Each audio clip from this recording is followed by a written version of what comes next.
kemuliaan, 6 kemuliaan bagi orang-orang yang syahid, maka dia tidak ditanya lagi di mana, di kuburnya. Yang kedua. Yang ketiga, bacaan tertentu yang bisa menyelamatkan seseorang dari adab kubur, ya, dan juga meringankan dari apa? Ujian di kubur.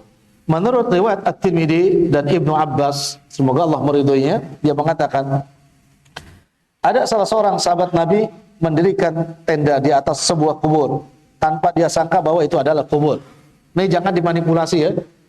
Ada seorang sahabat Nabi mendirikan tenda di sebuah kubur tanpa dia tahu bahwa di situ ada kubur. Ya, kenapa? Karena di sana ada yang sengaja mendirikan tenda di atas kubur dan dia sudah tahu bahwa itu kuburan. Paham gak kira-kira?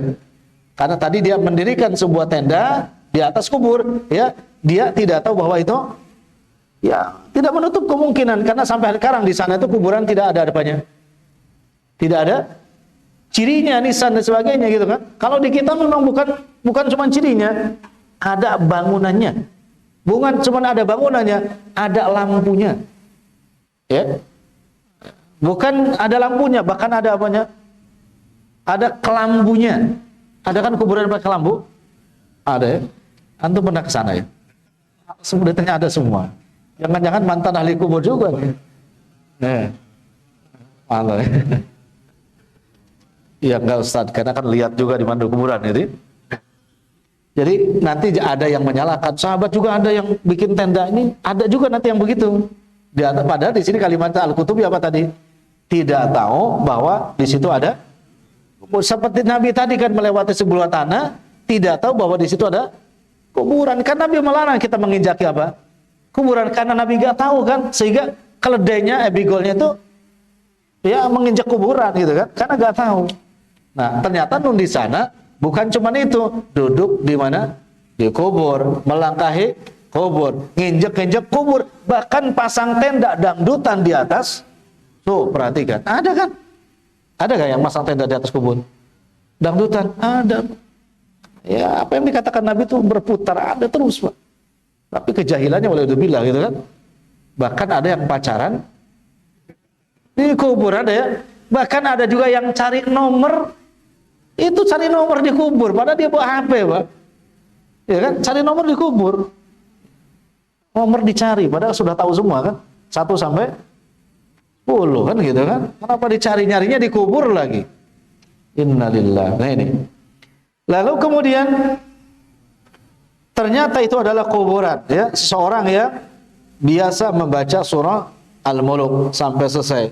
Sahabat itu datang kepada Nabi SAW menceritakan kepadanya, maka Rasulullah SAW bersabda, surah Al-Mulk adalah penyelamat yang menyelamatkan mayat dari adab kubur. Dilihat catatan kakinya di situ.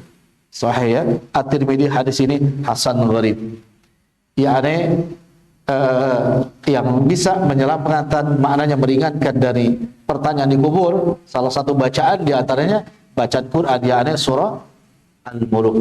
Ini surah Al-Mulk. Kapan biasa dibaca oleh Nabi SAW surah Al-Mulk ini? Masih hadis dari Aisyah, Nabi biasa membaca surah Al-Mulk ketika beliau mau tidur. Digandeng dengan surah apa? Surah apa? As-Sajadah. Dengan surah Al-Mulk As-Sajadah. Ya, Anda yakin antum nggak pernah baca itu tadi malam? Ada yang baca Al-Mulk As-Sajadah. Ya, tapi yang baca Bismika Allahumma Amut ada ya? Itu aja pendek. Adalah, betul ya?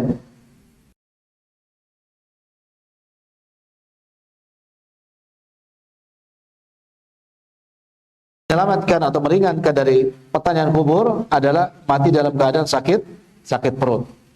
Sebagaimana hadis Nabi, may yaqtuluhu batnuhu lam yu'adziba fi qabrihi. Barang siapa yang mati karena sakit perut, ya, maka dia tidak akan diazab dalam kuburnya. Ini sahih dalam Sahih Jami ya, dalam Sahih Jami. Kemudian karya atau disahihkan oleh Syekh Nasruddin Al-Albani tentang apa? Hadis orang-orang yang meninggal karena sakit perut, maka dia tidak akan diadab dalam kuburnya. Ada yang mengatakan karena apa namanya itu? Sakit perut yang parah itu namanya apa? biasanya tuh bukan mah, ya, bukan mah, ada yang muntabir, ya, muntabir itu kan begitu ya. Tetapi di sini kalimatnya hanya sakit perut saja, ya, ya sakit perut yang berkaitan dengan perut, yang berkaitan dengan perkara yang ada di dalam perut. Apa itu? Usus, apa lagi? Lambung, ya. Itu semua bila meninggalnya karena itu, maka dia beriman kepada Allah, mentauhidkan Allah tabaraka wa taala, insyaallah tidak akan diadab di kubur. Insyaallah ya. Itu. Perempuan juga yang misalkan hamil tuh di mana hamil itu anunya? Tempatnya. Rahim itu di mana? Di perut. Asbabnya itu bahkan dua, asbabnya meninggal karena sakit perutnya ini ketika mengandung, atau di asbabnya meninggal karena melahirkan. Kan ada hadis tertentu. Bila seorang akhwat itu meninggal karena berperang dalam apa? Karena sakit mengandung sampai dia tidak tahan meninggal dunia karena itu, maka insya Allah perempuan tersebut beriman kepada Allah, dia akan mendapatkan pahala orang yang syahid, dan dia juga akan selamat dari mana? Siksa kubur. Ini berbahagia nih kabar ini untuk para akhwat, ya. Itu perut semua. Ada lagi orang-orang yang biasa santet itu juga disantetnya katanya di mana? Perut. Saya masukin apa namanya? Wajan ke dalam perut. Macam-macam aja. Bagaimana caranya gitu ya? Kan ada perutnya juga ini. Tapi yang benar bila sihir itu ada, memang sihir itu ada. Kalau memang ada terjadi karena disantet dan santet itu ada, ya, dia meninggal dunia, insya Allah dia mendapatkan syahid itu, ya, mendapat syahid. Dan kalau yang nyantetnya ada kebaikan, maka diambil kebaikan yang nyantet ke mana? Diberikan kepada yang disantetnya. Dan sebaliknya kalau yang santetnya ada keburukan, keburukan diberikan kepada yang nyantetnya gitu, Pak. Gitu. Kalau ada, masih ada nggak santet hari ini? Masih ya? Masih.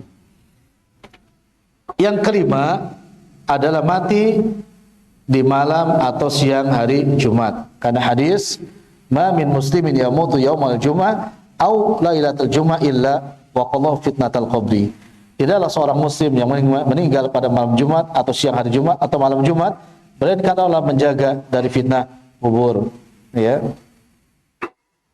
Tapi menurutnya di sini kata At-Tirmidzi, hadis ini sangat hasan gharib, dan isnadnya atau sanadnya tidak muttasil, karena Rabi'ah binti Sa'ib sebenarnya meriwayatkan hadis ini dari Abdurrahman Al-Halbi dari Abdullah bin Amr, dan kami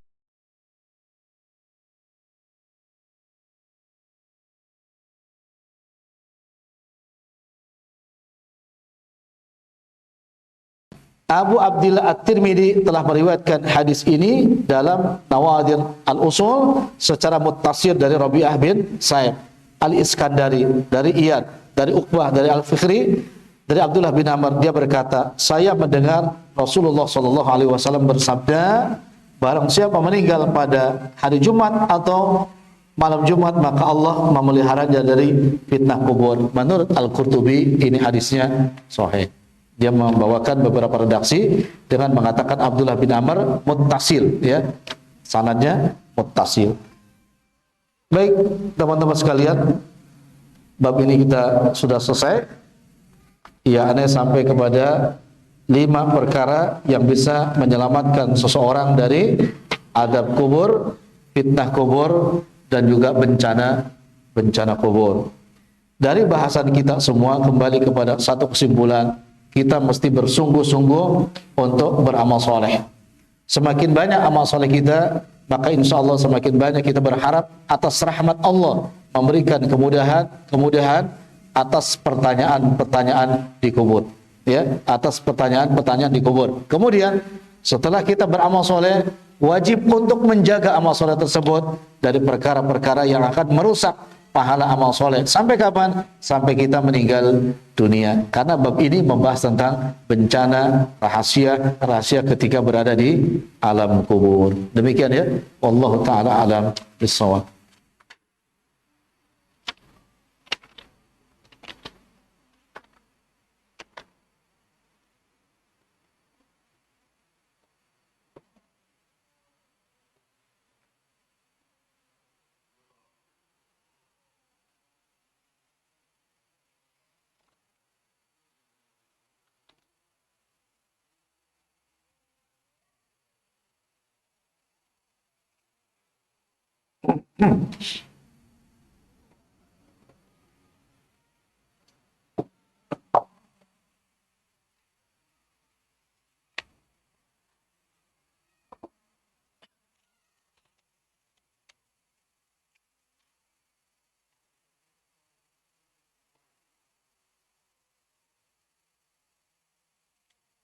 Ketika kita berziarah ke kubur orang tua, apakah mereka juga mendengar doa-doa dan salam kita? Jawabannya iya, karena secara umum tadi hadis sudah menjelaskan bahwa orang yang ziarah kubur mengucapkan salam maka dijawab oleh ahli kubur, ya, jawab, dan juga mereka mendapatkan apa?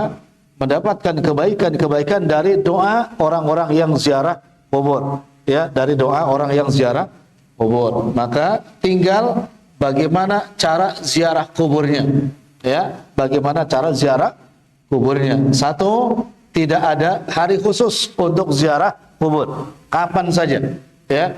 Kedua, tidak boleh ikhtilat tentunya, campur baur.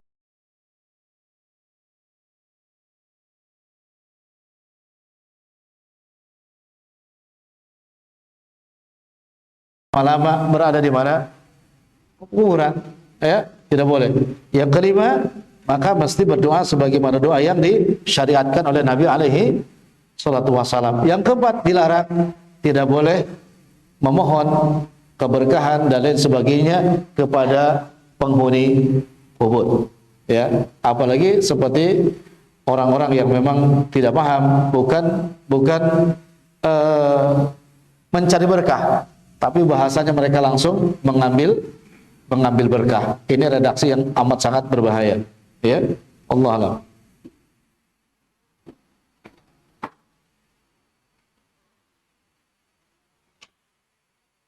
Masya Allah. Di dalam kubur, mayat ditanya malaikat Munkar Nakir. Bagaimana cara mayat menjawabnya? Kan sudah mati. Apa mau meninggal duluan yang nanya nih? Biar bisa, ya. Masya Allah, ya. Allah berfirman, wa qalu li juludihim, mereka berkata kepada kulit-kulit mereka. Qalu, kulit mereka berkata, antaqanallah, Allah telah mentakdirkan aku bisa berbicara. Wa antaqa kulla syai', dan semua anggota tubuh ini juga bisa berbicara. Apa tadi yang bisa bicara? Mayatnya apa kulitnya? Kulitnya saja bisa bicara, gimana mayatnya? Cuman kalau ditanya Ustadz seperti apa ngomongnya, ya seperti omongan kita hari ini, ya. Apakah dengan bahasa Arab semuanya? Wallahu alam. Wallahu alam. Kalau dikatakan ahlul jannah adalah lughatun Arabiyyah, bisa saja. Anak kan nggak bisa bahasa Arab, ya, Ustadz. Iya, besok Allah bisa kan? Kulit aja yang nggak bisa bicara, apalagi cuman bahasa Arab gitu. Ini sebetulnya pertanyaannya sulit tapi mudah. Sulit tapi, ya, bilang bisa bicara kan sudah meninggal, sulit, Pak, ya. Tapi kan Quran menjawab, antaqanallahu wa antaqa kulla syai'. Belum lagi di surah Yasin, al-yauma nakhtimu ala afwahihim wa tukallimuna aydihim, ya. Kalau tadi cuman kulit, ini yang berkata apa? Tangannya. Yang biasa berbicara apa? Mulutnya. Itu tangan bisa bicara. Kalau ditanya, kan Ustaz, tangan nggak bisa bicara di dunia. Ini alamnya akhirat. Alamnya akhirat. Mudah bagi Allah. Panjang banget ini. Banyak. Hah? Banyak. Satu buku. Semoga Allah tambahkan pahalanya kepada yang nulis ini. Ustaz, saya ini punya kebiasaan membaca surah Al-Waqiah setiap selesai sholat subuh. Apakah kebiasaan saya ini termasuk kebiasaan orang-orang yang ngaji Yasin setiap malam Jumat? Begitu, ya. Dan apakah kebiasaan saya ini menyimpang dari tuntunan Nabi alaihissalam ataupun menyimpang dari kebiasaan sahabat Nabi? Ini pertanyaan pertama. Dari mana yang bertanya ini kemudian merutinkan suratul Waqiah setiap ba'da subuh? Apakah ada dalilnya bahwa Nabi merutinkan bacaan Waqiah setiap ba'da subuh? Tetapi Bila kecintaan yang mendorong penanya membaca Waqiah itu nggak ada masalah. Kecintaan terhadap apa? Suratul Waqiah. Tidak ada lain karena cinta saja. Tidak ada begini, saya Ustaz baca surah Waqiah subuh kenapa? Kata Ustaz lain, kalau baca Waqiah itu dilapangkan, nah ini lain. Karena kata Ustaz lain kan gitu kan.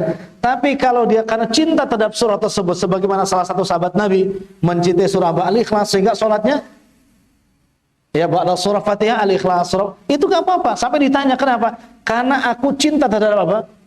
Surah tersebut. Kata Nabi, kecintaanmu itu akan menyampaikan kamu ke jannahnya Allah, gitu ya. Jadi kalau memang cintanya itu gak ada masalah. Ya. Kemudian bertanya, apakah ini gak sama dengan orang yang baca Yasin malam Jumat? Harus ditanya kepada orang yang baca Yasin malam Jumat. Kenapa baca Yasin cuma malam Jumat? Gitu kan? Ya, karena mengamalkan hadis dhaif. Ya, bahkan ada hadis maudhu, gitu kan? Maka itu berarti kan tidak bisa dijadikan hujjah, ya, tidak jadi hujjah. Ya. Ada sekarang diganti Ustaz gak Yasin tapi Waqiahan malam Jumat. Kan Yasinan Waqiahan. Bacanya gimana? Ya sama, kur juga, barang-barang juga. Ya sama, gak ada dalilnya seperti itu. Gitu ya. Baik, jadi sudah ya pertama, kalau kecintaan terhadap surah Waqiah tidak ada masalah. Ya, tidak ada masalah. Jadi tidak menyerupai orang-orang yang baca Yasin pada malam Jumat. Kalau ditanyakan kebiasaan sahabat, ada memang sahabat yang membiasakan membaca surah Al-Ikhlas tadi. Pertanyaan kedua, yang dimaksud mayat bisa mendengar ucapan orang hidup itu, apakah mayat yang masih baru atau mayat yang sudah lama dikubur? Ini detail banget ya. Yang tinggal tulang berulang juga dapat mendengar. Dengan mayat bisa mendengar tapi tidak bisa menjawab. Misal kita membicarakan si mayat dengan hal baik atau buruk, apakah si mayat bisa dengar? Kalau yang mengucapkan salam itu disebutkan secara umum siapapun yang mendatangkan kuburan, berarti berlaku kepada siapa? Baru ataupun lama. Karena Nabi katakan ruhnya dikembalikan kepada siapa? Jasadnya. Yang tertinggal itu apa sih di kubur itu? Nah, hanya tinggal tulang ekor saja. Kalau ukuran tanah kita Indonesia itu, Pak, 3 bulan itu mayat yang nggak dijaga jasadnya itu busuk 3 bulan. Itu pun kalau memang panas betul ya. Kalau nggak panas betul mungkin 1 tahun baru habis. Nah setelah itu tinggal apa? Tinggal tulang ekor tadi, gitu ya. Jadi dikembalikan kepada jasadnya yang lama ataupun yang baru, yang sudah menjadi yang menjadi tulang berulang, karena tidak ada pengecualian di dalam hadis. Ya, ini dikembalikan kepada jasadnya yang baru saja meninggal, enggak. Ya, tapi secara apa? Umum, satu. Kedua, kalau ditanyakan membicarakannya kebaikan keburukan, ini dimaksudkan adalah di kuburan, bukan di rumahnya. Bukan di mana? Jangan sampai berpunya pikiran gini, antum sedang bicara sama anak-anak antum, misalkan membicarakan siapa yang sudah meninggal, oh yang di sana mendengar, bukan itu maksudnya. Ini berbicara yang orang yang di mana ya ada di kuburan, bukan yang di rumah. Ya, bukan tentu yang di rumah yang enggak. Gitu ya maksudnya. Hati-hati jangan bicara dia tuh, dia denger. Berarti ada di mana? Ada di rumah. Kuburannya di Selapajang kok. Nah itu kan jauh kan gitu. Tapi untung bertanya, kalau nggak bertanya itu bahaya. Ada lagi, apalagi sampai bilangnya mayat tiap malam Jumat datang ke rumah, ya kan, pulang ke rumah, ya kan, itu pulangnya bentar lagi maghrib sampai isya, ya kan.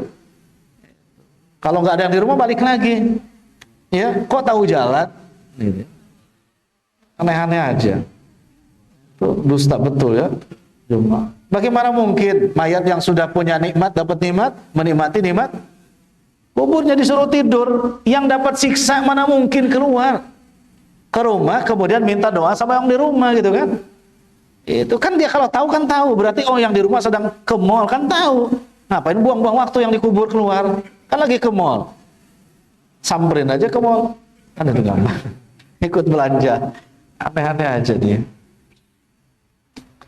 Bagaimana cara menghadapi orang yang selalu mencari pembenaran, termasuk seseorang yang berani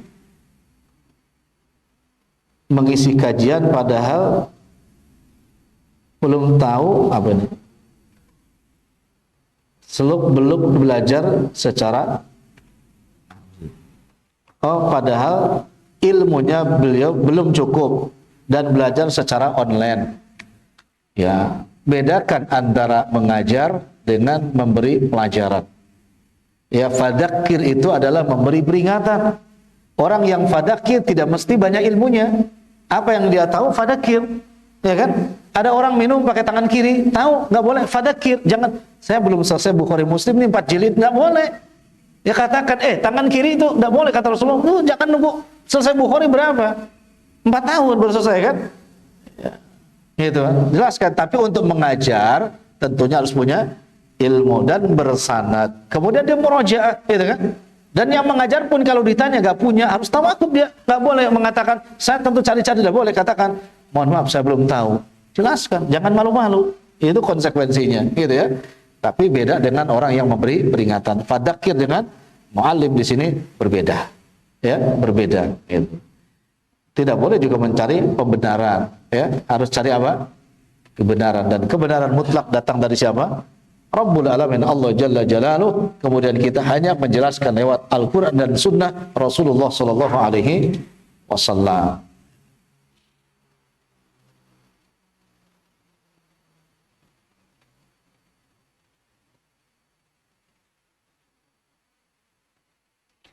Apakah membaca surah Al-Mulk dan surah As-Sajdah setiap malam di malam hari sebelum tidur itu juga termasuk qiyamul lail? Baca Al-Mulk dan As-Sajdah, baca itu bahasa Arabnya apa? Ada qira'a, ada juga tala atau tilawah. Itu kan? Kalau qiyam apa?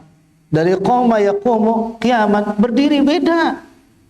Yang qiyam itu berdiri, kalau baca tuh ya baca, gitu kan. Qiyam ada bacaannya, ya, tapi bacaan tidak mesti berdiri, ya. Jangan sampai ini mestinya sampai sambil tahajud, gitu kan, baca. Enggak, ini baca mau tidur saja sudah berbaring, baca Al-Mulk kemudian baca As-Sajdah. Itu pun tidak boleh takalluf. Kalau memberatkan ya ringankan, cukup misalkan Al-Mulk saja, gitu kan. Kalau memberatkan, gitu kan.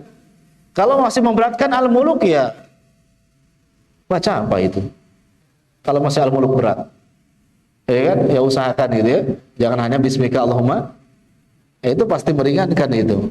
Jadi tidak termasuk qiyamul lail, karena qiyamul lail adalah semua bacaan yang dibaca dalam sholat, itu namanya qiyamul. Adapun ini tidak, ya. Adapun kalau pertanyaan apa ini termasuk aktivitas malam, jelas karena dibacanya malam ketika mau tidur. Yang disebut qiyamul lail itu sholat maghrib, qiyamul lail, ya, sholat isya, qiyamul lail, ba'diyah, qabliyahnya juga qiyamul lail. Tapi yang dimaksud qiyamul lail oleh Rasulullah adalah yakni nafilatal lak, yakni sholat tahajud. Jangan salah juga, antum qiyamul lail udah tadi berjamaah lagi, kok bisa? Iya maghrib, mengada-ngada namanya, ya. Setiap malam alhamdulillah ada qiyamul lail. Di mana itu? Di masjid, isya sama maghribnya itu mah, ya, yang dimaksud itu betul qiyamul secara bahasa, tapi yang dimaksud syariat qiyamul adalah sholat tahajud, ya. Ustadz, sesolat sholat kita salam kiri dan juga ke kanan. Untuk siapa syukron? Masya Allah, ini nggak tahu untuk siapa. Salam kiri untuk siapa? Salam kanan untuk siapa? Konon ada yang mengatakan, ya, ada yang mengatakan, ini nggak tahu dari mana. Kalau salam itu kata untuk siapa? Ke kanan untuk Allah, ke kiri untuk siapa? Manusia biasa. Nah, sehingga ada yang mau modifikasi. Kalau salam untuk Allah panjangin, Assalamualaikum warahmatullah. Kan untuk manusia pendekin, Assalamualaikum warahmatullah. Dari mana?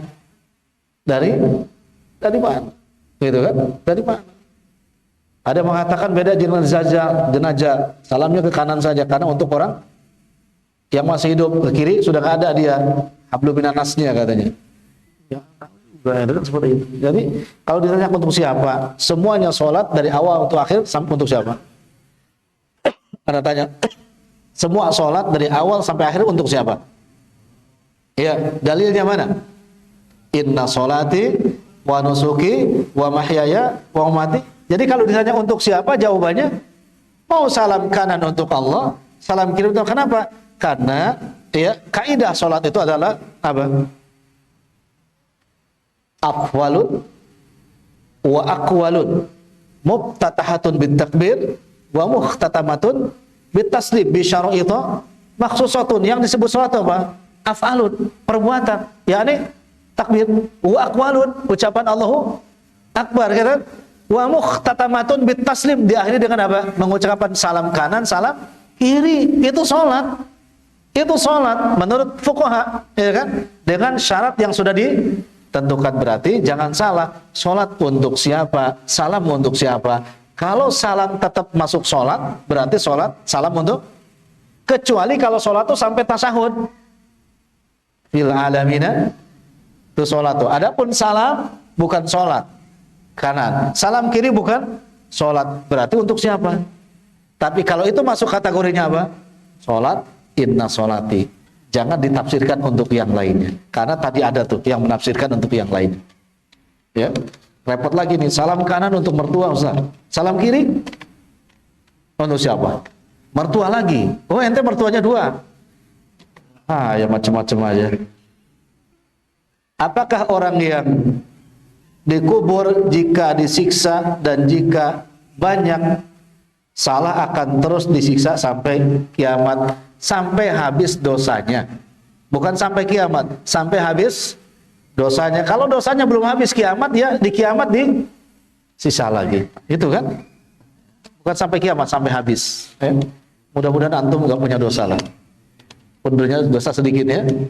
Terakhir, kalau ibu meninggal pasca melahirkan sesudah berbulan-bulan setelah melahirkan, beliau terkena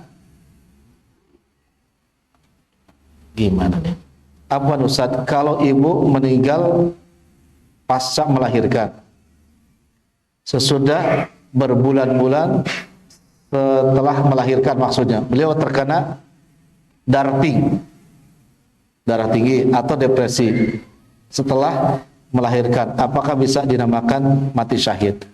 Yang dikatakan syahid itu tadi yang melahirkan adalah meninggal ketika melahirkan. Adapun masih ada waktu, yakni karena berjalan darah tinggi dan depresi berbulan-bulan, berhari-hari setelahnya, ada yang mengatakan adalah pasca nifas. Ya, kalau nifas berarti kan masih deretan pasca melahirkan. Tapi kalau sudah selesai nifasnya berarti kan bukan lagi pasca melahirkan, gitu kan?